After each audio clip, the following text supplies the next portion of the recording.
अगर आप ड्रॉपर हो या आप क्लास 12th के स्टूडेंट हो तो आप ये बात समझ चुके होंगे कि भाई फिजिक्स और मैथ्स में उतनी दाल नहीं गलेगी जितनी केमिस्ट्री में दाल गलने वाली है। ये चैप्टर है जिसमें एनटीए खेलना पसंद करता है और आप भी क्या करते हैं, पूरे साल इन्हीं पे फोकस करते हैं, पूरे टाइम इसी को खेलते हैं। भाई ये सॉलिड टॉपिक्स हैं, सॉलिड टॉपिक्स जिसमें क्वेश्चंस 100% आते हैं। ये स्लाइड में जितने टॉपिक्स लिखे हैं ऐसा कोई साल नहीं जिसमें इस पर बेस्ड क्वेश्चन आए ना हो। हर टॉपिक से, हर चैप्टर से क्वेश्चन आए। हेलो बच्चों, क्या हालचाल? मेरा नाम है सागर वर्जातिया और अगर आप यहां पर इस वीडियो पे आकर रुक गए हैं तो बेटा भगवान का शुक्र मनाओ, आपकी किस्मत बहुत अच्छी है, क्योंकि यहां पर जो मैं बातें बताने वाला हूं तो आगे आने वाले 4 महीने तुम्हारे केमिस्ट्री के लिए एकदम बिंदास होने वाले हैं।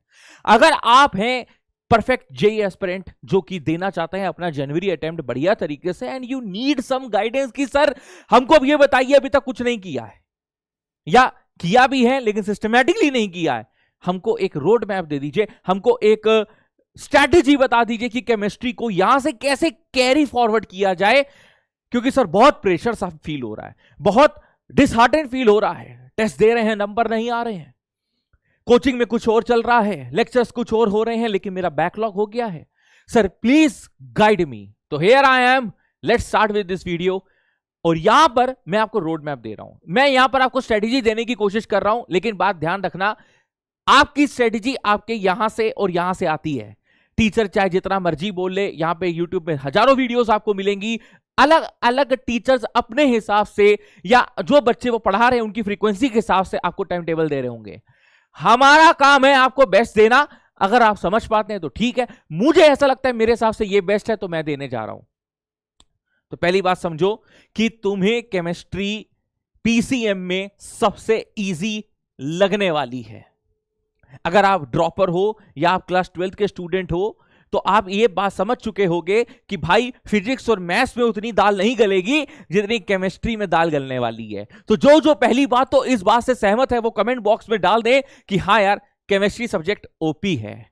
हाँ, तो केमिस्ट्री एक ऐसा सब्जेक्ट है which is very easy to crack and solve.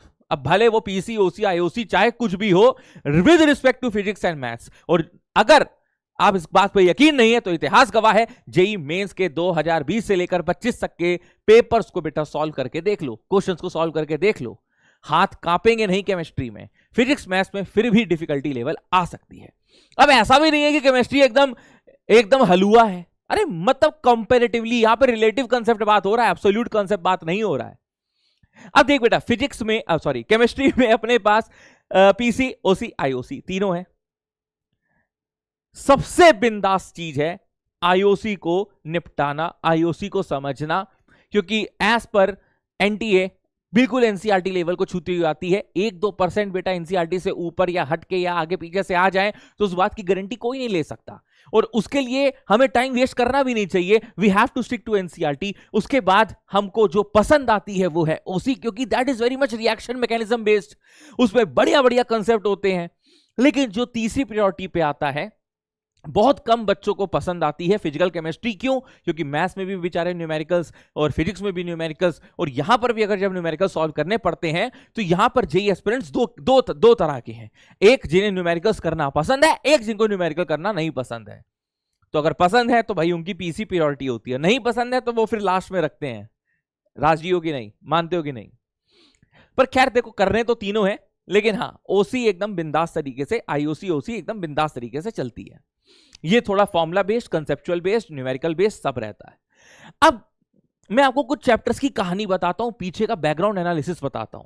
ये चैप्टर्स भाई states of matter, polymers, S block, surface chemistry, environmental chemistry, hydrogen, metallurgy, solid state chemistry in everyday life, ये जेईई एडवांस के topics हैं, इनको भी तुम्हारे पास बहुत ज्यादा टाइम है, बहुत ज्यादा टाइम है, तुम्हें लगता है एक एक चैप्टर करते रहो, या आपकी कोचिंग में आपके टीचर जिस तरह से गाइड कर रहे हैं वैसे करते रहो इन चैप्टर्स को, वरना पहले मेंस पे फोकस कर लो, है ना। जो जनवरी अटेम्प्ट और अप्रैल अटेम्प्ट में तुमको फोड़ना है, क्योंकि उसके बाद तो एडवांस के लिए फिर से टाइम मिलता है। मैं तो कहता हूं पहले जनवरी पे फोकस कर लो, खासकर ड्रॉपर्स, खासकर 12th वाले, क्योंकि चाहे 12th वाले हो, देखो 12th वालों को मैं क्यों कह रहा हूं, क्योंकि जब आप अप्रैल के लिए फोकस करोगे तो नहीं कर पाओगे, क्योंकि मार्च में आपके बोर्ड्स आकर लटकेंगे, तो आपको लगेगा नहीं यार फरवरी मार्च तो मैं बोर्ड्स को दूंगा, फिर अप्रैल में फिर से जेईई आ जाएगा। तो जनवरी एक बेस्ट अटेम्प्ट है, ड्रॉपर्स को मैं इसलिए कह रहा हूं क्योंकि जनवरी में अगर तुमने निराशजनक परफॉर्मेंस दी तो अप्रैल में डिसहार्टेंड हो जाओगे, डिमोटिवेट हो जाओगे, फिर थोड़ा कम बैक करना मुश्किल होता है। मैं ये नहीं कह रहा हूं नहीं हो पाता है, लेकिन मुश्किल होता है। तो जनवरी को टारगेट करो। जनवरी को टारगेट मतलब ये सितंबर से अगर चालू करे तो 4 महीने हैं, इसीलिए मैं आपको ये समझा रहा हूं विद रिस्पेक्ट टू केमिस्ट्री। तो अभी एडवांस को भूल के मेंस पे आए। अब मेंस में chapters like P block, salt analysis, purification of organic compound, जिसमें इसकी क्वालिटेटिव एंड क्वांटिटेटिव एनालिसिस भी होती है, जिसमें कुछ न्यूमेरिकल्स भी मिलते हैं, जिसमें जेल्डाल मेथड और ये सब मिलता है आपको। बायोमोलिक्यूल्स, स्ट्रक्चर्स हो गए, रिएक्शंस हो गई, D and F block elements, भाई ये सारा एनसीईआरटी बेस्ड कर लो, ज्यादा हाथ पाओ ना मैरो। सर सॉल्ट एनालिसिस तो एनसीईआरटी में दिया ही नहीं है बेटा। गूगल में टाइप करो सॉल्ट एनालिसिस या qualitative quantitative analysis of inorganic compounds, NCERT PDF download हो जाएगी, पूरा चाप डालो। लेकिन वही कैटायंस और एनायंस करना जो तुम्हारे जेई मेंस के सिलेबस में हो, ठीक है। ये अगर आप चैप्टर जेई मेंस के विद रिस्पेक्ट टू एनसीईआरटी करते हो, इससे बाहर क्वेश्चन नहीं आता है, नहीं आता है। अब क्वेश्चंस अगर जंप मारते हैं तो कहां से मारते हैं, ये रेड वाले टॉपिक से, जैसे thermodynamics, kinetics, mole concept, stoichiometry, electrochemistry, equilibrium, chemical ionic, organic chemistry में rest of the chapters like hydrocarbon, haloalkane, haloarene, alcohol, phenol, ether, aldehyde, ketone, carboxylic acid, amines, periodic table, bonding and coordination compounds, ये chapter है जिसमें NTA खेलना पसंद करता है। और आप भी क्या करते हैं, पूरे साल इन्हीं पे फोकस करते हैं, पूरे टाइम इसी को खेलते हैं। कम प्योरिटी, मैं बता रहा हूं, सच्ची बता रहा हूं, मेरा बहुत बड़ा एनालिसिस है, 14-15 साल का एनालिसिस मैं बता रहा हूं। बहुत कम बच्चे इन टॉपिक्स को दिल से और दिमाग से कर रहे होते हैं। एंड टाइम में पढ़ेंगे, एंड टाइम में, अरे कोई बात नहीं, पढ़ लो एंड टाइम में, लेकिन अच्छे से कर लो, एनसीईआरटी जरूर पढ़ लो। और अभी इनको मत छुओ और इन पे खेलो खूब, हर तरीके के चौके छक्के बॉल मारो, हर तरीके की बॉल करो, आगे का भी पीछे का भी, मतलब बेसिक भी करो, एडवांस भी करो, बढ़िया तरीके से करो। हाँ, अब आते हैं सर, ये चीज तो आपने सब्जेक्ट के बारे में बता दी, किस चैप्टर में फोकस करना है, किस चैप्टर में नहीं करना है, कौन टफ है, कौन इजी है, कौन एनसीईआरटी लेवल से आएगा, कौन एनसीईआरटी से अप भी आ सकता है। अब बात करते हैं पहला महीना जो कि सितंबर तुम्हारा चल रहा है, उसमें तुम अपने जो बेसिक्स चैप्टर्स हैं उनको थोड़ा स्ट्रॉन्ग कर लो, जो तुम भूलोगे नहीं। जैसे मोल कॉन्सेप्ट नहीं भूलोगे, एटॉमिक स्ट्रक्चर नहीं भूलोगे, गैसियस स्टेट, मतलब वो पोर्शन जिससे PV equal to NRT based question आ सकते हैं, स्टोइकियोमेट्री बेस्ड क्वेश्चन आ सकते हैं, वो वाले टॉपिक्स तुमको छूने हैं, ठीक है। नेक्स्ट अगर मैं बात करूं ऑर्गेनिक केमिस्ट्री में, तो जितना भी तुम्हारा जीओसी वाला पार्ट है, आइसोमेरिज्म वाला पार्ट है, आईयूपीएससी वाला पार्ट है, उसको कर लो, भूलोगे नहीं। फिर इनऑर्गेनिक केमिस्ट्री में पीरियोडिक टेबल, पीरियोडिक प्रॉपर्टीज, ये निपटा डालो, मतलब पहला महीना।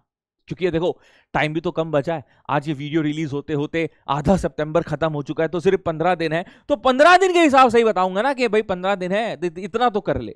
फिर जब तू अक्टूबर में आएगा तो बढ़िया चैलेंज देंगे। पहले महीने में जब तुम करोगे तो याद रखना, जब आईओसी और ओसी पढ़ रहे होगे तो भाई एनसीईआरटी भी देख लेना, और फिजिकल केमिस्ट्री के अब से लेकर मंथ एंड तक 10 से 15 न्यूमेरिकल डेली लगा लो, डेली।